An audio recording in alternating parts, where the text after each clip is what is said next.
Section 3, no calc. Number 8. Anything before 8? 9. Wait, that's after 8. I'll pass this, I promise. Someone said 1. Someone said 1? Someone said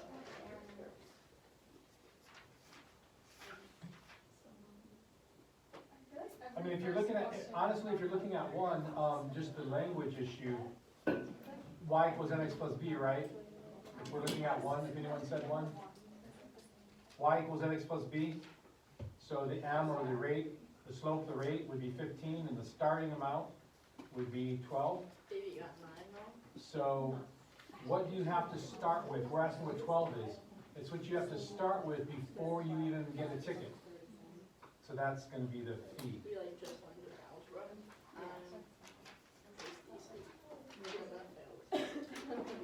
Next one I heard was 8. We just very simply plug in, right?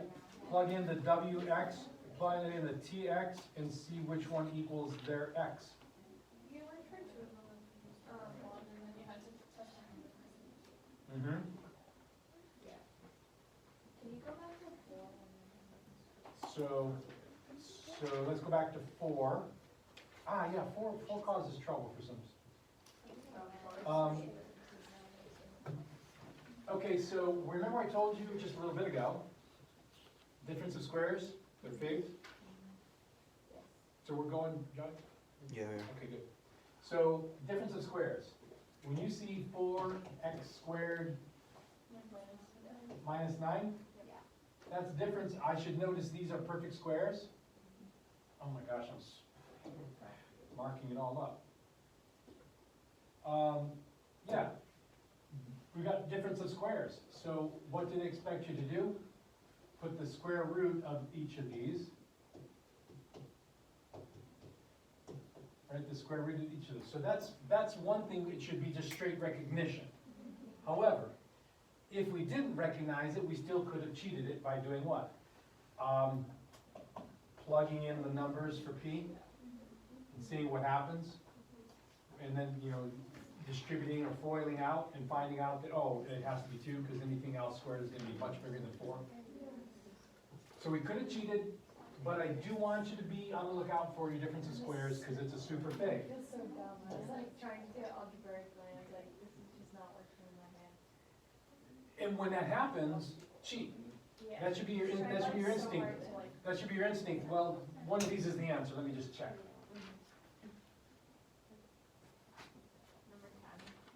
Were we okay with 8? Did we get the explanation? But I just don't understand. No, I don't. Okay, so the W of X means the Y value. So what, I'm going to plug in that column. And, Sorry. I mean, it's actually just kind of recognition in a way, but if I just plug in the value from that column, So like negative, like -1, and I plug in the value for the T of X column, it should be and I negative. add them, what happens? I get a -4. Yeah. So then I do it for the next one, I get a 2, Oh. right? Is that, are we done? Is that it? Or do we keep checking? I would keep checking. Okay. A 4 and a 1? No. A 3 and a 3? Nope. A -1 and a 5? Nope. Yeah, the only thing that works is when they come out to 2. Wait, -1 and 5 was that before? Oh, it says 5. Never mind. Like you mean like I have to equal? Yeah, this? you just plug in from that column into the equation. Just plug that column into the equation. And then I put equals this, it's right. Right. Okay, thank you.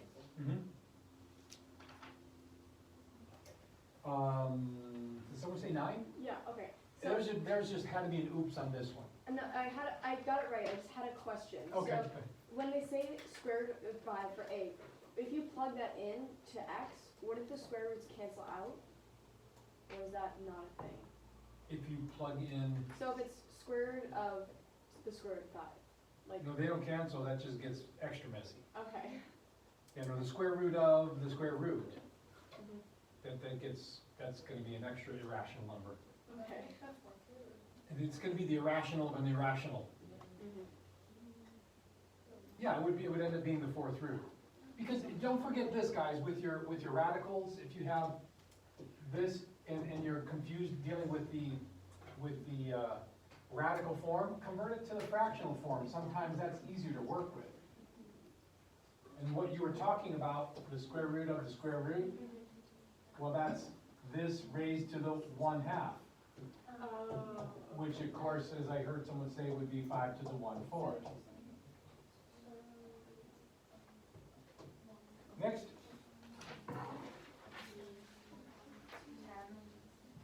Number 10. So, what did you want the equation to look like for number 10? How do we create that basic arithmetic mean or average statement? We take all of the values, add them up, and divide by the number of values, right? Are we okay with that? Yeah. So let's see what that should look like. Can someone read for me the values that they give? 240, 310, 320, and then unknown, right? How many items are there? 4. So we divide all by 4, and we get an answer of, what was it? 280? Okay, that's what I want, but of course that's not the format they give it to me in. However, I can take what I wanted, and I can clearly eliminate some of the options and say, well, C doesn't work because even though they split into divide by 4, the X isn't divided by 4. They all have to be divided by 4. And I can eliminate from there. And then I think, you'll be hopefully be able to see that only D works, but maybe you don't see that all they're doing is just simply converting to a slightly different format, right?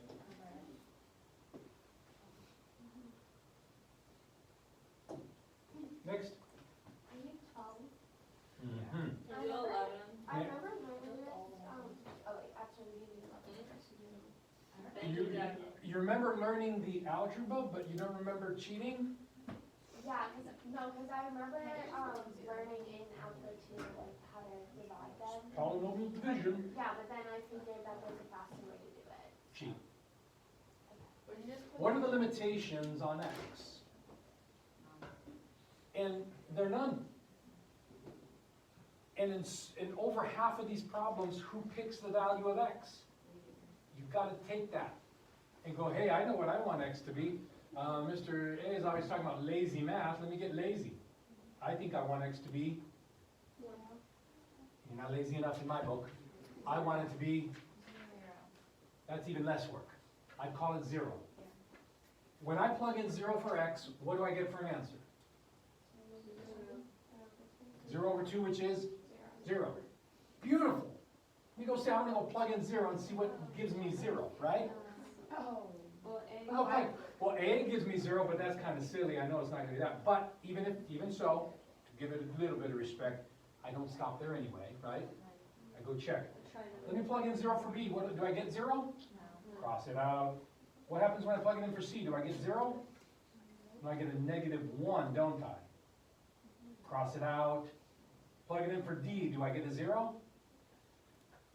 What's 1 minus 1? I'm picking D. I'm not even going to mess with A, because that's just silly. I know it doesn't reduce to an A, or to an X rather, right?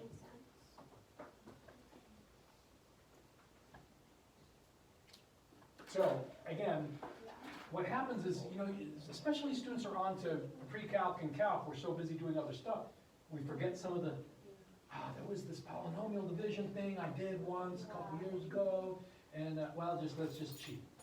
Let's just call it 0 and see what happens. Let's call it 1 and see what happens. And say there was a limitation on it, like X. Then pick something that's not that limitation. Okay.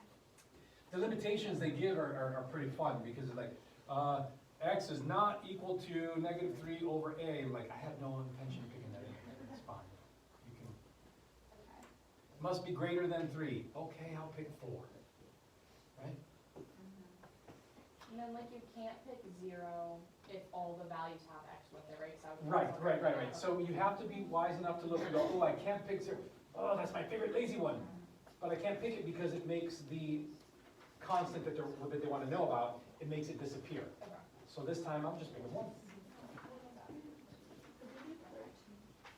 Yeah. 13. All right, Yeah, can we do a so, one? 2 things about 13. Do you have your Watch Your Language sheets with you? Look on the back side of the Watch Your Language sheet to the quadratic language. What's the key vocab in the question that gives you the cue of what you're gonna have to do with this? On the back side? On the back side of the Watch Your Language, there's quadratic language, right? No real solutions, No real solutions tells me what? negative square root of any negative. I'm gonna have to do some math inside the square root, and I need a negative, because that will be an imaginary number, no real solutions, right? And specifically, with quadratics, it 9 times out of 10 means you're gonna have to do the what? The discriminant portion of the quadratic formula, which is what? Negative b minus B 4ac. squared. Oh, I don't care about that part, just under the radical. Minus 40. That's all you have to do, okay. If that's what I need to do, then these idiots gave me the answer is A, B, C, or D, I'm gonna go test them.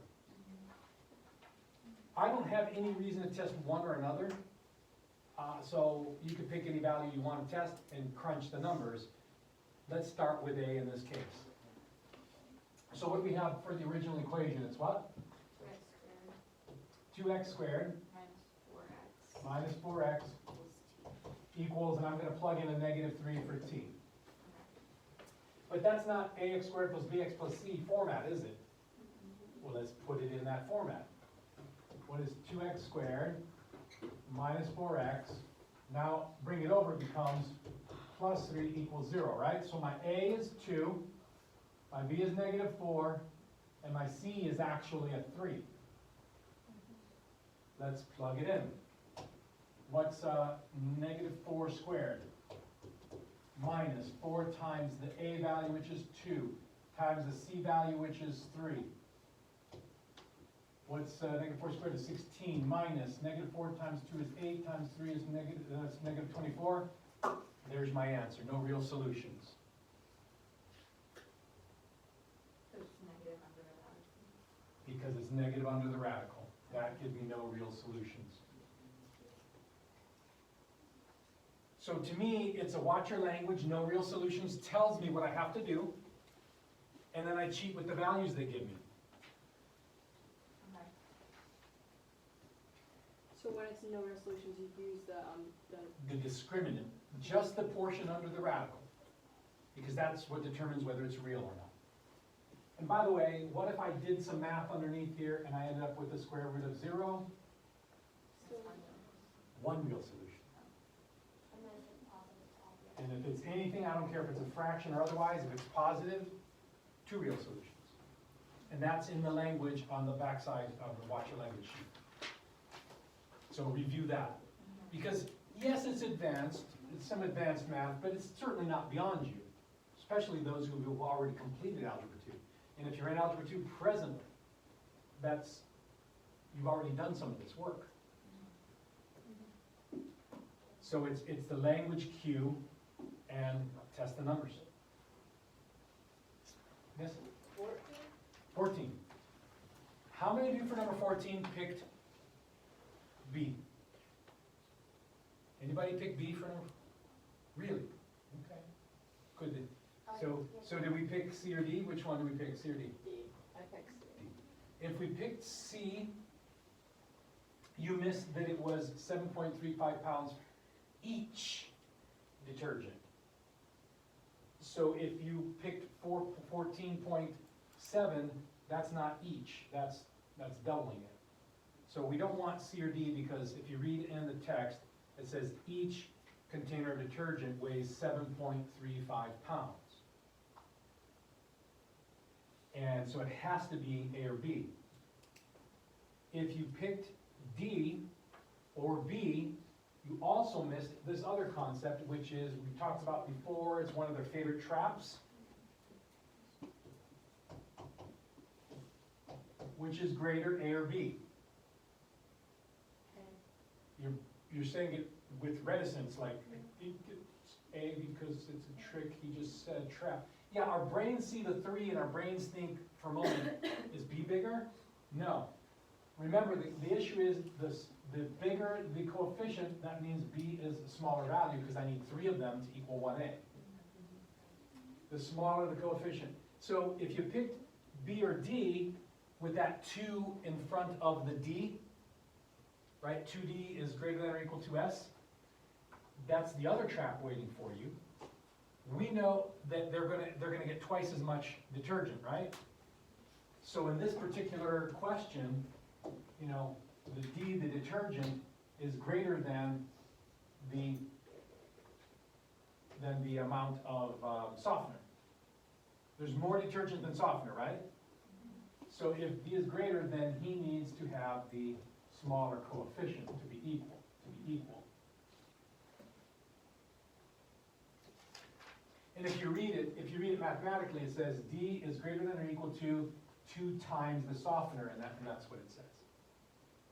But it's a very easy reversal if you're not careful.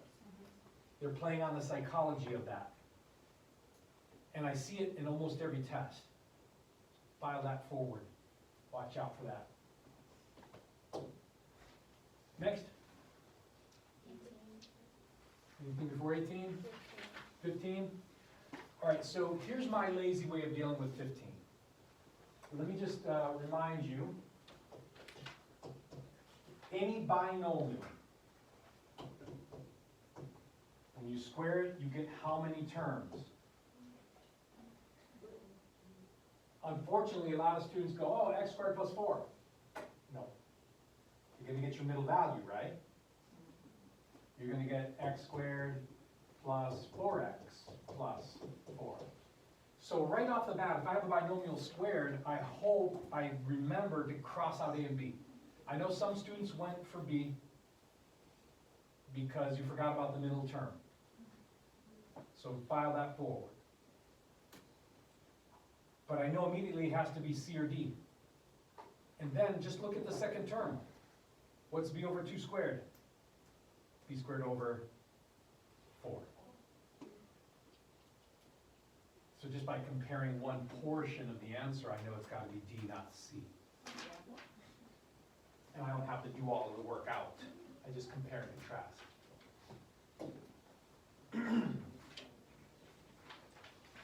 Next, 18 I heard? 16.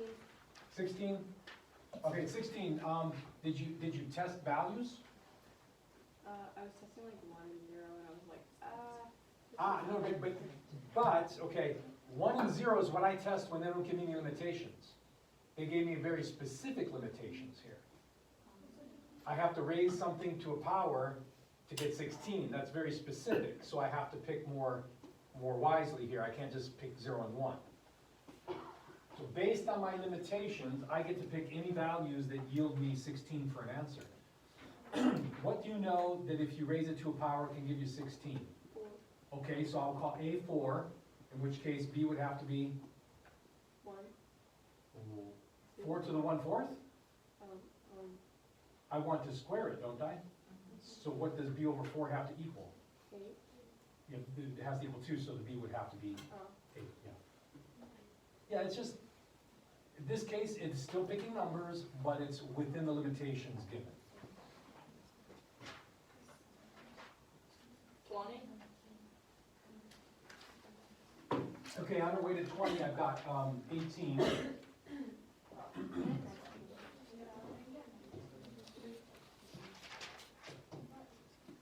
Before I look at the words, let's do a quick analysis, and I will know the answer by connections and conclusions. I'll know the answer to the question before I know the question. I'm not going to look at the question, I'm just going to look at this and make connections and conclusions. What's my ratio here? What's my ratio here? I need to analyze that. What is there's an obvious ratio is what? This is a 3-to-1 ratio, right? So big triangle to little triangle, 3-to-1. Within the little triangle, what's my ratio? It's what? 3 to 4. What kind of triangle might this be? The 3, 4, 5. Because why? Because I've been telling you for weeks now, they love this one, and you've been bumping into it over and over again, so you should be looking for it. But if you didn't recognize it as a 3, 4, 5, you could still do Pythag to get that. But I should know that I multiply, what's my scale factor? What am I multiplying these numbers by? So this should be, right. I'm just making connections, conclusions.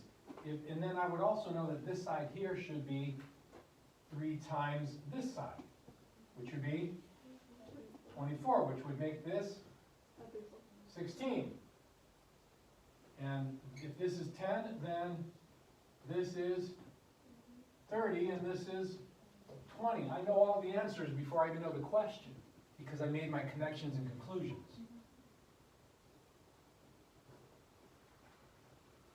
What's the question? What's C to E? 30. Although it's kind of ugly the way I wrote it. Number 3. How important is it to know like the 30, 60, 90 triangle? Very. You guys, if you go to the YouTube channel and you look at Mr. A's 1-minute tips, I go over the 3, 4, 5, the 30, 60, 90, the 45, 45, and imaginary numbers, parallel equations. I have number 5. I'm going to be doing more in the series. But yeah, watch those that have to do with the triangles because they're very, very helpful. 20. And 19. Okay, number 19. I'm going to hold your feet to the fire, hold you accountable to create every aspect of this equation except one. I'll let you off the hook on one. But all the rest, baby language. Let's use some baby language. Let's create the equation. There's one piece you might not think to get, but if you write out the rest, you're much more likely to get it. You're much more likely to get the one piece that I think I would let you off the hook on. So let's use baby language. Slowly, volunteer to read because I'm a baby. What does it say? How many liters? We don't know? No.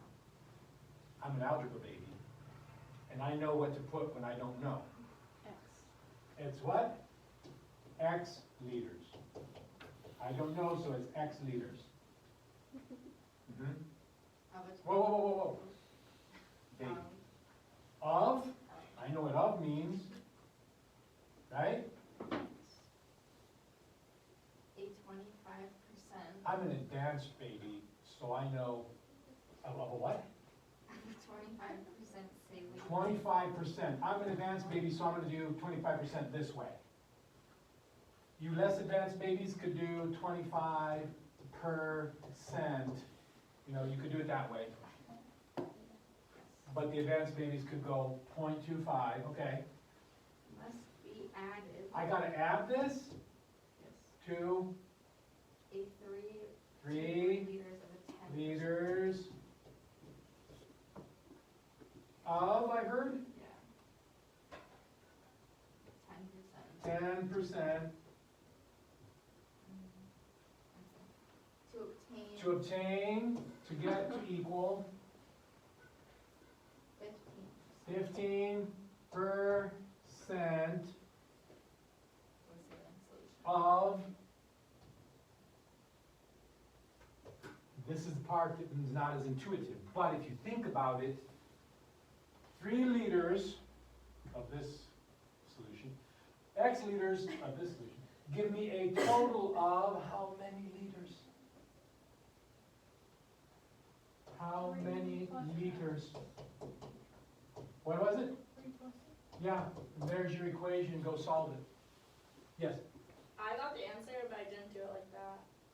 Okay, there's always more than one way to solve. I'm gonna wanna hear how you did it in a moment. I don't think I solved it right, but like I got the answer right. So like I don't. We could have cheated with testing numbers. Did you go that route, or? I did like. Guys, so everyone go solve that. Now that we bothered to create the baby language equation, go solve it. I wanna hear that in just a moment, as soon as we finish this week.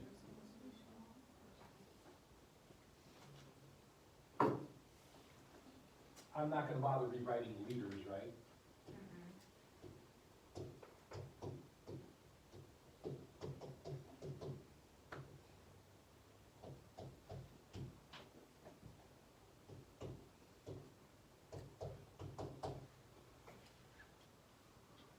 Combined like terms.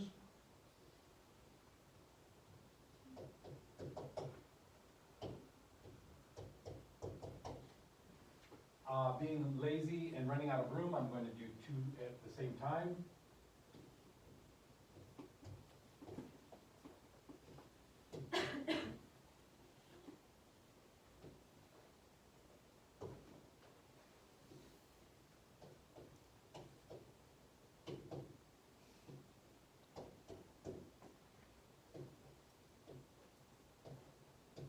Just basic algebra, no? So you have to work with decimals, who cares? What's 15 divided by 10?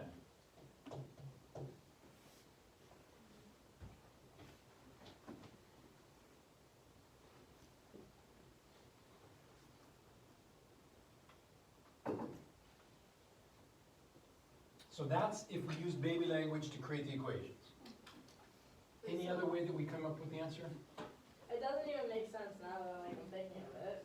I barely already worked it out. I just said 15 was in between these two, even though they're not. So I did half of 3.3, and I got 1.5. But now that I look at it, it wasn't even in between the two. Well, you were looking, so here's where I will give you credit, is you were looking for a relationship, and you thought, well, maybe half of that, again, is much. Like, how do you guess and get a written problem out? Like, I just don't understand. Sometimes it's better to be lucky than good, but, no, but I credit you for looking for a relationship and taking a shot at it. Essentially, you were estimating some sort of relationship that you saw, Yeah. and that's a reasonable strategy. It's not as accurate, of course, as doing hard algebra, Yeah. but yeah. I mean, we could have rationally said it has to be less than, right, if 3 liters at a small ratio and X liters at a big ratio give us a smaller ratio, it has to be less than 3 liters. We could have seen that, right? And then we could have tested 1, we could have tested 2, and then guessed 1.5. But there are those who can solve this with the proportion, but again, it's one of those you see it or you don't. And so maybe, in a sense, you saw something. But you could solve that, that's the algebra. Took a shot, got it right.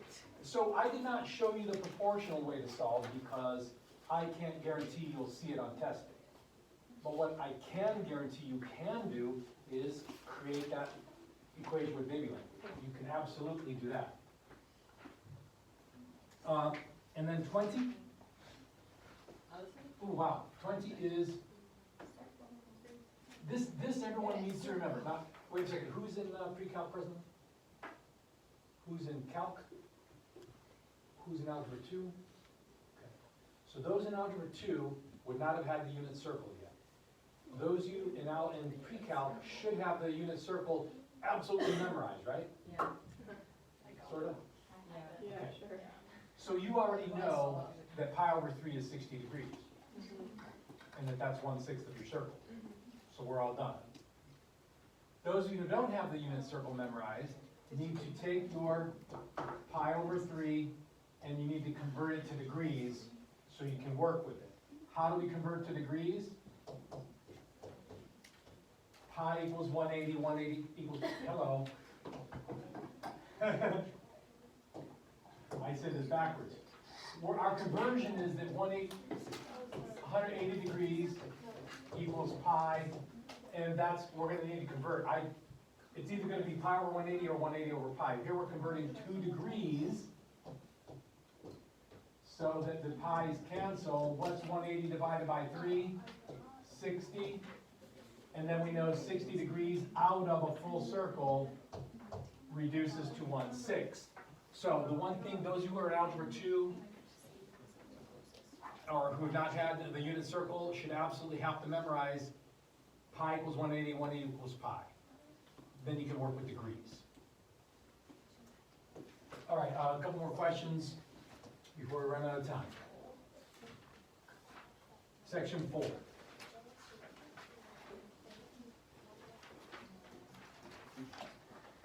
18. Oh, yeah. Okay, let me talk real quickly about number 18, and this, I think I've said it before, but I want to say it again.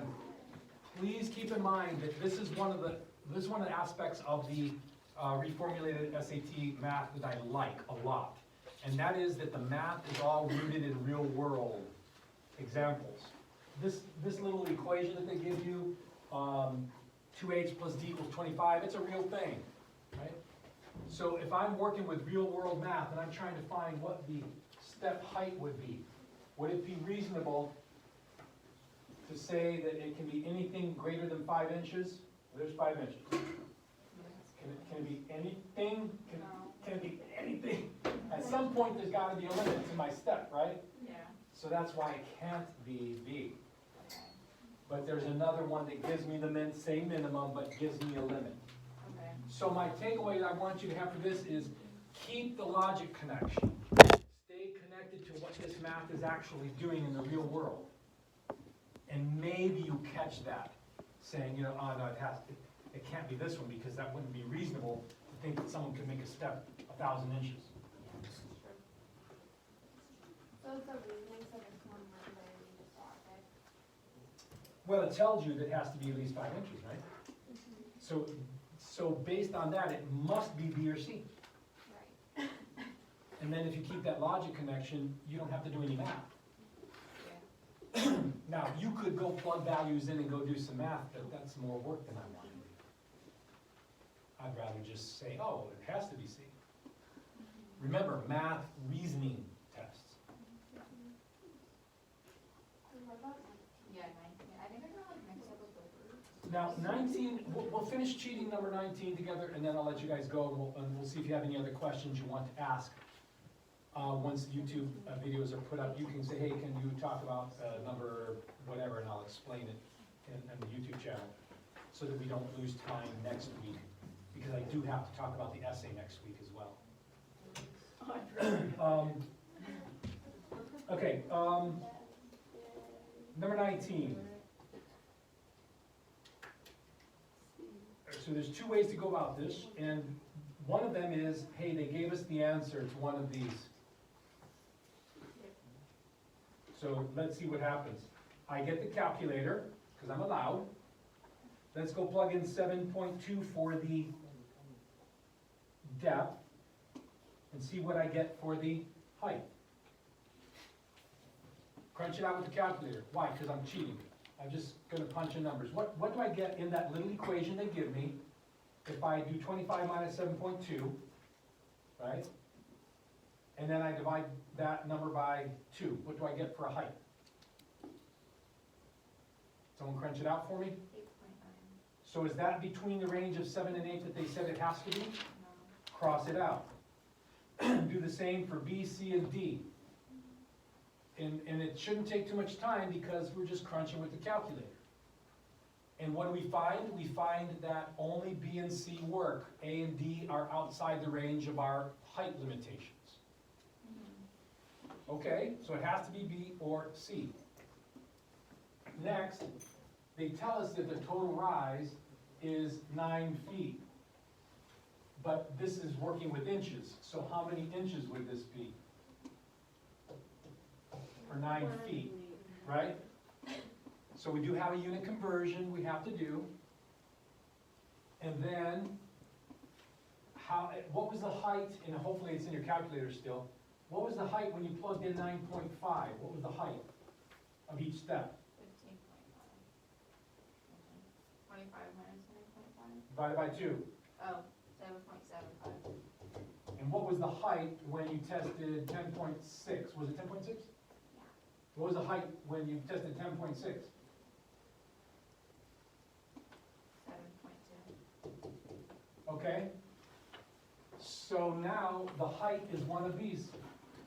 The height of each step is one of these. So what do you think we have to do?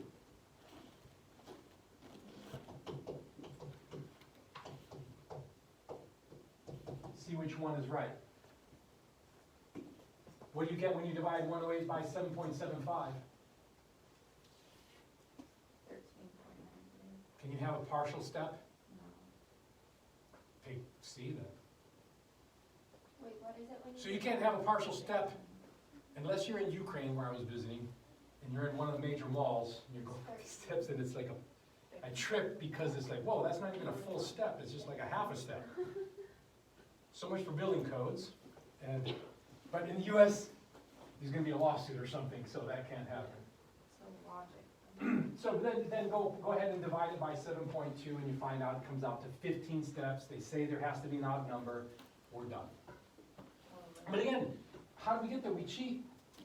The answer is one of these. Let's go plug it in and work out rationally the steps.